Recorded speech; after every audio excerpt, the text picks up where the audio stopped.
So you're thinking of having a family business, or maybe you already have a family business.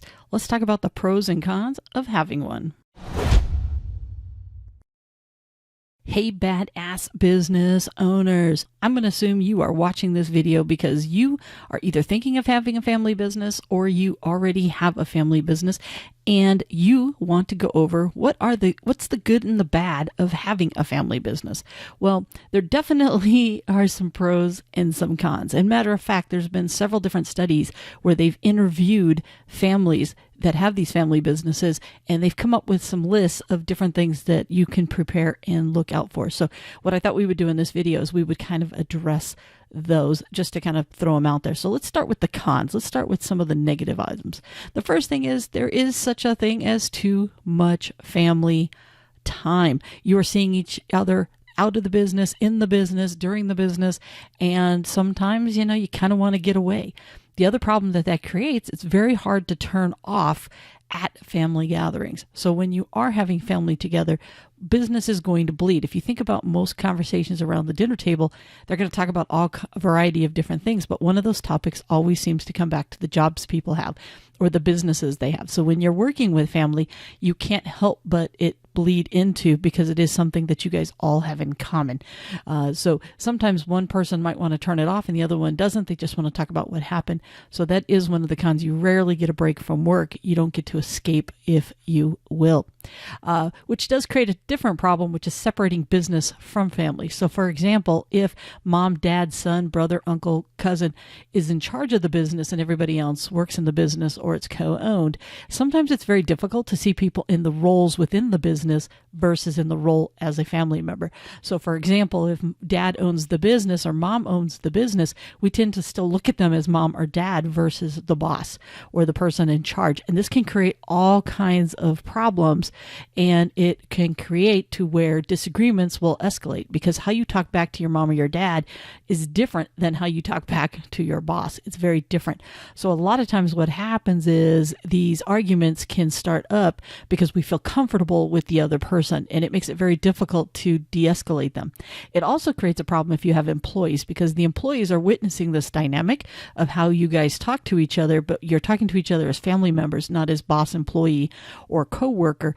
And then sometimes the employees are caught up in that and they think it's okay to talk to them the exact same way. So it can create a problem with respect all up and down the chain if you have a mixture of family members and non-family members. But it definitely creates a problem when those roles aren't separated. It's also hard to fire them. If somebody is doing something wrong, we tend to make a lot of excuses about why we don't fire them. If cousin Joey is working for us and is always late, we feel like we're firing cousin Joey as opposed to firing this employee that never comes to work on time.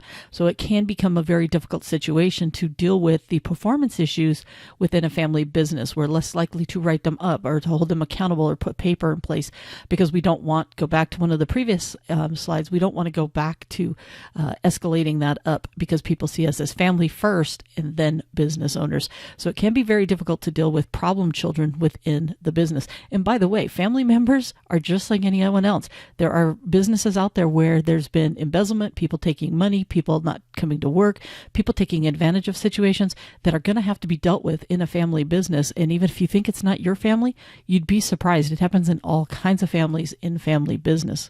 There's also an additional pressure to succeed. Failure is not an option, because if you take down the business, you're not just taking down the business, you're taking down the livelihood of your entire family, not just your family that you support, but all the family members that work for the business. So it can be extremely stressful on the person who owns the business or co-owns the business, because that failure is not an option. Another item that's out there is the pay structure is not always equal, nor should it be, because here's the thing, not everybody's doing the exact same job.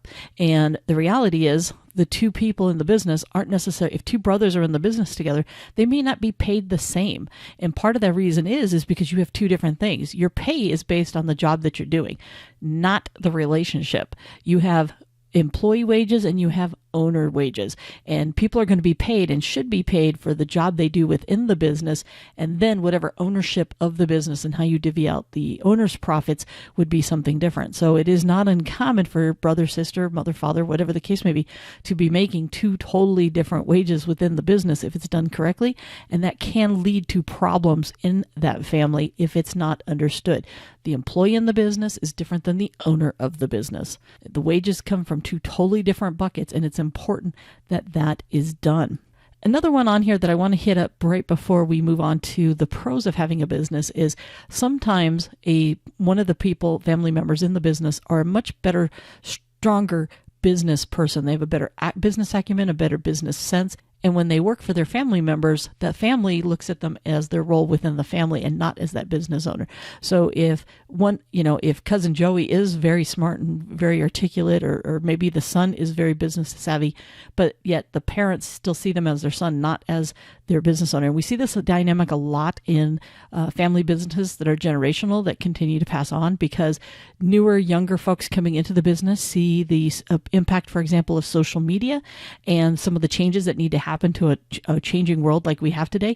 And they want change, where people that have been in the business for 30, 40 years, they don't want to change in the business. They don't like change.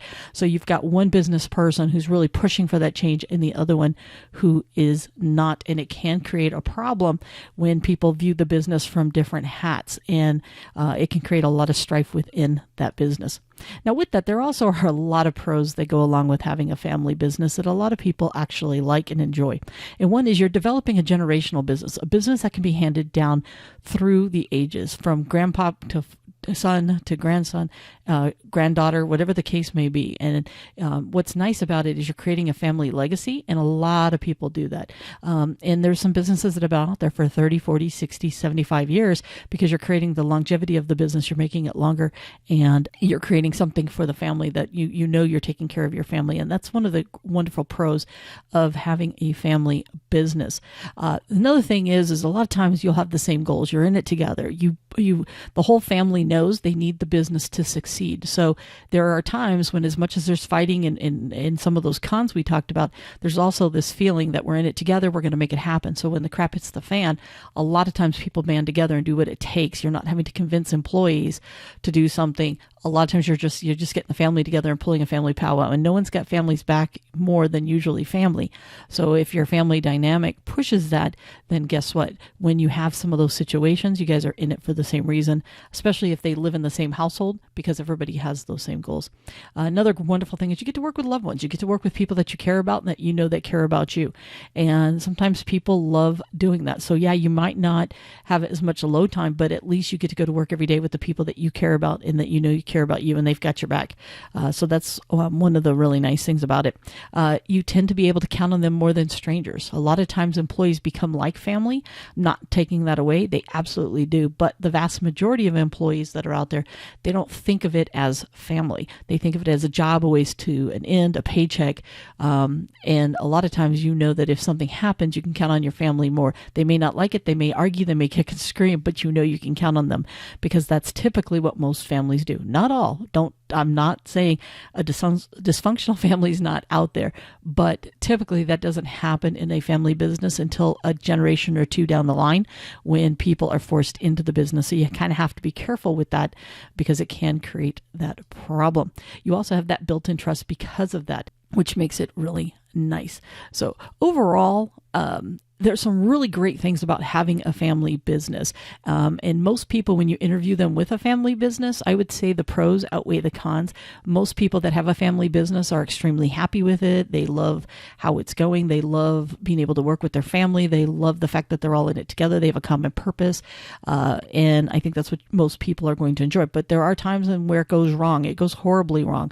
Like I said, where people are stealing money, they're taking advantage of it. They're fighting all the time. They don't give respect to what people bring to the the table. So a family business can work, but you need to make sure that you lay out on the table the pros and the cons and how you're going to handle it, how you're going to handle when a family's arguments, when people seep in family member conversation versus boss to employees. How are you guys going to handle it? How are you going to handle pay? So this way there's no surprises. And when things get handled, like when there's a problem, who does it escalate to? Whose role is it to handle that?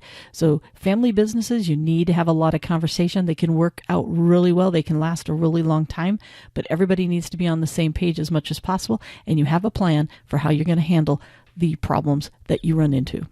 So let me ask you, do you already have a family business, or are you planning to start one? And how does your family handle these problems? Do you have any tips? If so, share them in the show notes below. And if you liked this video and what you saw, don't forget to give us a thumbs up, hit that subscribe button, click that bell, make sure you never miss any of the episodes that come out. Remember, we try to keep them short and sweet so you get a nugget to go. And if you love listening and learning on the run, don't forget to download the Badass Business Owner podcast onto your phone using your favorite podcast app. We also are located, all the shows are here on YouTube as well. Now get out there and be the badass that I know you are.